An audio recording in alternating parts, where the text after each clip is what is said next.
एक दिन सृष्टि की सहेली कहती है, तू दिखने में कितनी अजीब सी है, लेकिन मैं जानती हूँ हम सब में सबसे अच्छी शादी तो तेरी ही होगी। तेरे पापा अमीर जो हैं। और बता नहीं सकते यार, दहेज तो हर कोई देता है, ये क्या ज्यादा ले जाएगी अपने पति के लिए? अरे बड़े शहर में कोठी है इसके पापा की। अरे पापा की है ना, कौन सी इसकी है? इसकी होती तब तो कोई भी लड़का इससे शादी कर लेता। अरे पापा की मतलब पापा की है तो मेरी ही है ना? किसने कहा? अब तेरी तो तब होगी ना जब तेरा भाई ना हो। वैसे भी शादी के बाद सारी प्रॉपर्टी भाई के नाम होती है। सृष्टि समझ जाती है कि उसे किसी भी हालत में माँ बाप की सारी प्रॉपर्टी को अपने नाम करना है, लेकिन कैसे? एक दिन सृष्टि का भाई शीनू कहता है, बहन क्या कर रही है? तुझसे एक बात करनी है। अरे हाँ हाँ करना, मैं तो तेरी बहन हूँ। बहन मेरी लाइफ में ना एक लड़की है, बहुत अच्छी है। मैं सोच रहा हूँ माँ और पापा से बात करूँ शादी के लिए। सृष्टि को समझ में आ जाता है कि भाई की शादी होते ही भाभी उसे एक दिन भी घर में बर्दाश्त नहीं करेगी। क्या बात है भाई, बताना कौन है वो? यार वो बहुत अच्छी लड़की है, पढ़ी लिखी है, मेरे साथ जॉब भी करती है। बस एक प्रॉब्लम है। हाँ प्रॉब्लम? क्या प्रॉब्लम है भाई? यार वो शादीशुदा है, लेकिन उसके पति ने उसे सिर्फ इसलिए छोड़ दिया क्योंकि उसके माँ बाप दहेज नहीं दे पाए। सृष्टि ये सुनकर न जाने क्यों खुश हो जाती है। अरे भाई तो क्या हुआ, लड़की तुझे तो पसंद है ना? शीनू को लगता है कि बहन उसे समझ रही है। वो इस बात से अनजान होता है कि उसकी बहन की मंशा पूरा घर हड़पने की है। सृष्टि अपनी माँ से कहती है, मम्मी मुझे तो बहुत चिंता है, पता है शीनू क्या कर रहा है? अरे क्या कर रहा है? वो तो काम पर जाता है और वापस घर आता है। नहीं ना माँ, वो यही तो नहीं कर रहा, बाकी सब कर रहा है। आपको पता है उससे प्यार है, और वो भी एक शादीशुदा लड़की से। ये क्या हो गया? मैं सोसाइटी में क्या मुंह दिखाऊंगी? अरे तेरे पापा तो यही कहेंगे कि मैंने ही उसे बिगाड़ दिया है। माँ देखो, मेरी बात मानो, पापा पर भी विश्वास करने की जरूरत नहीं है। अब आप ही बताओ, पापा इतनी देर घर के बाहर रहते हैं क्यों, बोलो? अरे बेटा वो तो नौकरी करते हैं ना। तू बहुत भोली है माँ। पापा का ऑफिस तो 7 बजे खत्म हो जाता है, लेकिन देखो कितनी देर से आते हैं। अरे नहीं नहीं बेटा, ऐसी कोई बात नहीं है। सृष्टि माँ को एक औरत से बात करते पिता की फोटो दिखाती है। देखो माँ, कैसे हैं पापा? मैं ना कहती थी कि पापा सही नहीं है। मैं तेरे पापा से बात करूंगी, दे फोटो मुझे। ओ माँ, वो तो डिलीट हो गई। लेकिन चल, तूने तो देख लिया ना, पापा से बाद में बात कर लेना। और हाँ, मेरा नाम बिल्कुल मत लेना, हाँ माँ।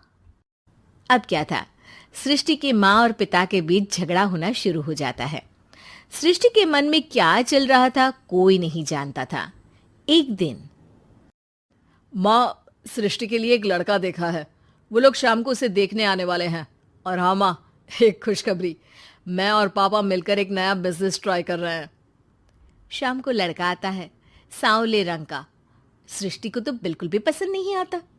लड़की की माँ कहती है, लड़की का चेहरा तो कोई खास नहीं, लेकिन अगर मेरे बेटे को आप लोग सेटल कर दें तो मैं उसकी शादी आपकी बेटी से करवा दूं। सृष्टि को लड़का बिल्कुल पसंद नहीं था। उसे भाई पर गुस्सा आ जाता है। लड़के वालों के जाने के बाद कहती है, माँ देखा शीनू मेरे लिए कैसा लड़का लेकर आया, न दिखाने लायक न सुनने लायक, सेटल भी नहीं, वो भी हम करे।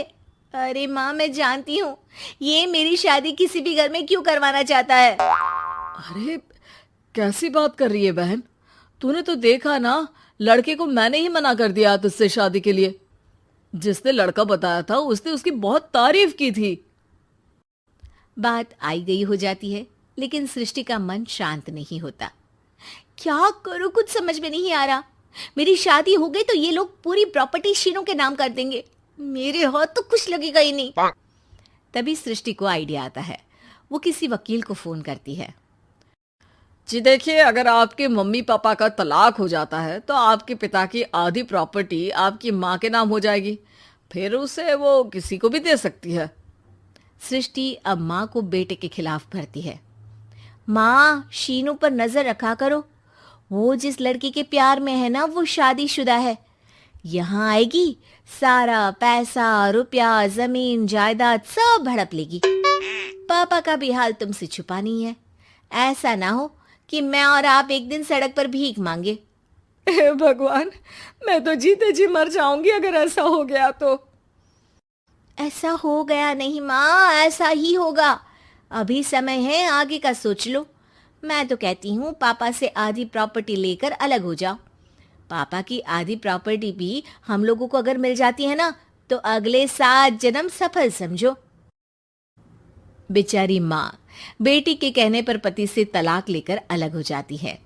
सृष्टि अब पैसों से गाड़ी और अपने दूसरे महंगे शौक पूरे करने लगी। उसके दोस्त भी उसके पैसे इस्तेमाल करते। सृष्टि, कल तुम कहाँ थी? मैं सारा दिन घर पर अकेली थी। तो मैं क्या करूं? मैंने ठेका तो नहीं लिया है ना तुम्हें संभालने का।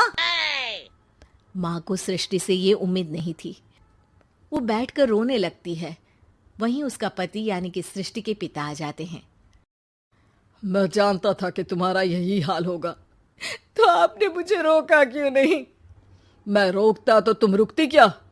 सृष्टि के कहने पर तुमने मुझ पर अपने बेटे पर शक किया, लेकिन तुम ये भूल गई कि कैसे हम दोनों ने मिलकर जीवन में इतना सब खड़ा किया। माँ पति के गले लग जाती है। मुझे माफ कर दीजिए, मैंने आपकी कमाई का एक बड़ा हिस्सा गवा दिया। कोई बात नहीं, तुम साथ हो तो मैं ऐसी 7 प्रॉपर्टी खड़ी कर दूंगा। तभी वहां सृष्टि आ जाती है रोते हुए। माँ, मयंक ने मुझे छोड़ दिया। वो बोल रहा था जब तक मेरे पास पैसे थे तब तक ही वो मेरे साथ था। पापा, माँ, मुझे माफ कर दी।